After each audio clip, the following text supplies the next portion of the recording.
हरिओम नमः शिवाय। श्रीमद् भगवद गीता अध्याय द्वितीय श्लोक संख्या 29 चैप्टर 2 श्लोक नंबर 29। श्रीमद् भगवद गीता के इस श्लोक में भगवान श्री कृष्ण आत्मा के विषय में बताते हुए आगे कह रहे हैं कि इस आत्मा को बताने वाला, सुनने वाला, शोध करने वाला और शोध कर चुका हुआ व्यक्ति सभी आश्चर्यचकित रहते हैं। बहुत सारे लोग इस आत्मा के विषय में सब कुछ जानने के बाद भी अनभिज्ञ हैं, उसे समझना नहीं चाहते या समझ नहीं पाते, क्योंकि यह आत्मा का जो विषय है बहुत ही गूढ़ है, बहुत ही गहरा है। यदि देखा जाए तो छोटे से छोटे जीवाणु से लेकर के बड़े से बड़े पशु को यह आत्मा ही संचालित करती है। उसके अंदर यह जो अणु आत्मा है उसे चलाती है, और जो भी व्यक्ति इस आत्मा के विषय में जान लेता है उसे मोक्ष की प्राप्ति हो जाती है। और इस आत्मा को जानने के लिए सबसे अच्छा मार्ग भगवान श्री कृष्ण ने हमारे सामने श्रीमद् भगवद गीता के स्वरूप में प्रशस्त किया है। लेकिन इस ज्ञान को प्राप्त करने के लिए भी हमें बहुत सारा तप और भक्ति करनी पड़ती है। भगवान श्री कृष्ण को अपने गुरु के स्वरूप में अपनाना भी पड़ता है।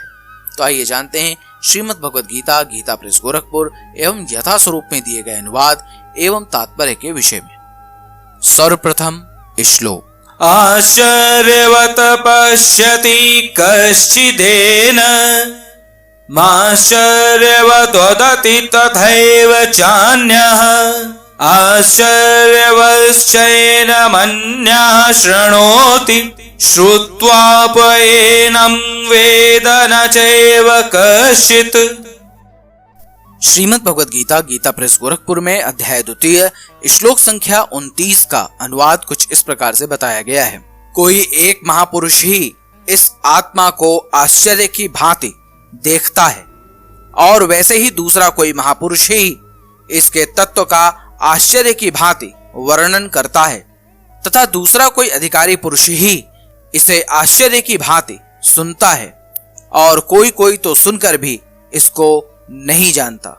श्रीमद् भगवद गीता यथा स्वरूप में अध्याय द्वितीय श्लोक संख्या 29 का अनुवाद कुछ इस प्रकार से बताया गया है। कोई आत्मा को आश्चर्य से देखता है, कोई इसे आश्चर्य की तरह बताता है, तथा कोई इसे आश्चर्य की तरह ही सुनता है, किंतु कोई कोई इसके विषय में सुनकर भी कुछ भी नहीं समझ पाते। श्रीमद् भगवद गीता यथा स्वरूप में अध्याय द्वितीय श्लोक संख्या 29 का तात्पर्य कुछ इस प्रकार से बताया गया है।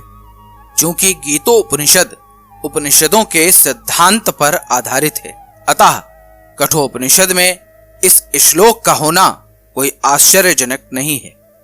वह श्लोक इस प्रकार है।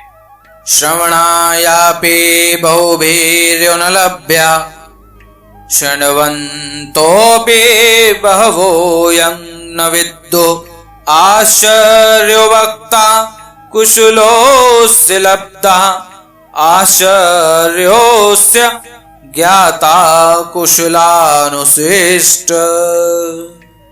विशाल पशु, विशाल वटवृक्ष तथा 1 इंच स्थान में लाखों करोड़ों की संख्या में उपस्थित सूक्ष्म कीटाणुओं के भीतर अणु आत्मा की उपस्थिति निश्चित रूप से आश्चर्यजनक है। अल्पज्ञ तथा दुराचारी व्यक्ति अणु आत्मा के स्फुलिंग के चमत्कारों को नहीं समझ सकता, भले ही उसे बड़े से बड़ा ज्ञानी जिसने विश्व के प्रथम प्राणी ब्रह्मा को भी शिक्षा दी हो, वो स्वयं क्यों न समझाए। वस्तुओं के स्थूल भौतिक बोध के कारण इस युग के अधिकांश व्यक्ति इसकी कल्पना नहीं कर सकते कि इतना सूक्ष्म कण किस प्रकार इतना विराट तथा इतना लघु बन सकता है।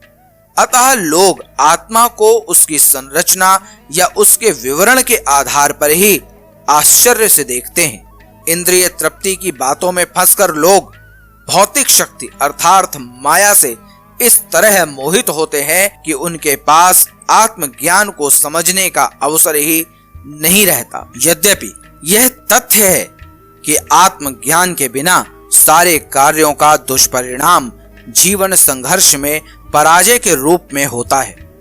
संभवतः उन्हें इसका कोई अनुमान नहीं होता कि मनुष्य को आत्मा के विषय में चिंतन करना चाहिए और दुखों का हल खोज निकालना चाहिए। ऐसे थोड़े ही से लोग हैं जो आत्मा के विषय में सुनने के इच्छुक हैं।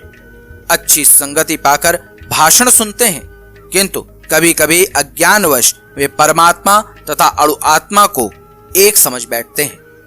ऐसा व्यक्ति खोज पाना कठिन है जो परमात्मा अणु आत्मा उनके पृथक पृथक कार्यों तथा संबंधों एवं अन्य विस्तारों को सही ढंग से समझ सके। इससे अधिक कठिन है ऐसा व्यक्ति खोज पाना जिसने आत्मा के ज्ञान से पूरा पूरा लाभ उठाया हो और जो सभी पक्षों से आत्मा की स्थिति का सही सही निर्धारण कर सके। किंतु यदि कोई किसी तरह से आत्मा के इस विषय को समझ लेता है तो उसका जीवन सफल हो जाता है। इस आत्मज्ञान को समझने का सरलतम उपाय यह है कि अन्य मतों से विचलित हुए बिना परम प्रमाण भगवान कृष्ण द्वारा कथित भगवद गीता के उपदेशों को ग्रहण कर लिया जाए।